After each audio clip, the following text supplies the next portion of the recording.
What can we expect from the Vekoma Tilt Coaster opening up at Kotaland in 2024? Well, you're going to have to stick around to find out. Circuit Breaker was first announced back in 2022 and will be built at a brand new amusement park in Texas called Kotaland. Kotaland is also building an awesome looking Gerstlauer shuttle coaster.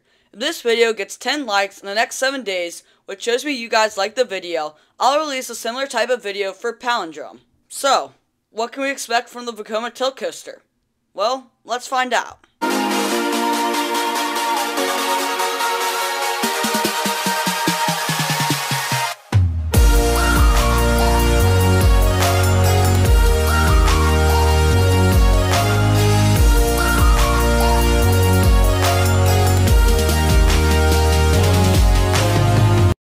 At first glance, the Tilt Coaster just looks like another gimmicky dive coaster. And dive coasters are kind of forceless and aren't like super great rides. I mean, the drop and like the hanging part are really fun, don't get me wrong, but the rest of the layout is kind of boring and repetitive. But what I really think will make Circuit Breaker shine is what happens after the tilt element and the first drop. Now this is where the Tilt Coaster absolutely destroys the B&M dive coaster in just about every aspect. The rest of the coaster after the drop looks absolutely insane. I mean, it looks like it has the perfect balance of force, whip, and just fun, exciting new elements. And you know, a ride's not always about the first drop or the start element. The best coasters are complete, well-rounded coasters that are exciting from start to finish. And you know what? I think the Vekoma Tilt Coaster has all of that. You have the star element with the tilt element, and that thing is going to be an insane marketing tactic, and it's going to be super fun to experience when you actually ride the coaster. And then it looks like you got a really solid first drop after that. Now on a normal dive coaster, you would just go into an Immelman, then you kind of meander around, and you know, after the drop, the ride's like kind of over. But if you came in expecting out of the tilt coaster, boy would you be wrong. You first rise up into this cool looking inversion, and then you go into this like crazy looking corkscrew thing. Oh, that looks cool.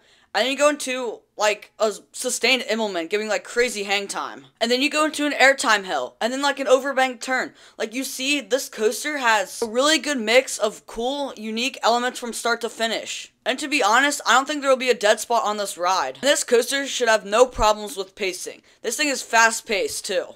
And all of these things make a really good coaster. And another big win for Kotaland is how marketable this attraction really is. If you see that tilt element, you think, oh my gosh, I want to ride that coaster right now. That is like the craziest thing I've seen ever. It piques your interest, and then when you ride the coaster, you enjoy the tilt element, but then when you ride the rest of the coaster, you're like, wow, that was really good. Let's ride it again. This is the recipe for success to make a major attraction the most popular ride in the park, and I think that's what Vekoma and Kotaland are doing really well right now. So what can we expect from this coaster in terms of intensity, whip, feeling of speed, etc.? Well, let's take a look. The drop should provide some pretty decent air time, given that it's a 90-degree drop. But it won't probably be as good as the drops where you get like yanked over the end, like a Bean and Hyper per se, but it's still going to be a pretty good drop. Now this next element looks pretty similar to the non-inverting loop found on Hang Time at Knott's Berry Farm. I do think you do an inversion, but it looks pretty similar. This element should provide some decent hang time, but it won't be super intense or whippy. But hey, hang time's pretty good if you ask me, and I am a big fan of hang time. You then head into like a downward spiraling corkscrew. This element should be pretty whippy. I think it will be really enjoyable. You then head into this hang time filled like 0G stall. Now this element should be really good. You're going to be supported by only your lap bar for multiple seconds, and I think it'll be definitely a highlight of the ride. You then head to this airtime hill, which will give maybe a little pop of airtime, but it's not going to be anything special. Not gonna lie, this next element, like the sideways airtime hill, is definitely giving me Orion vibes. Let me tell you, that last element, airtime hill thing, is insane. You then head to another corkscrew, which again should be whippy, and then glide into your final brake run. Circuit Breaker seems to have all the good forces that you need to make a really good coaster.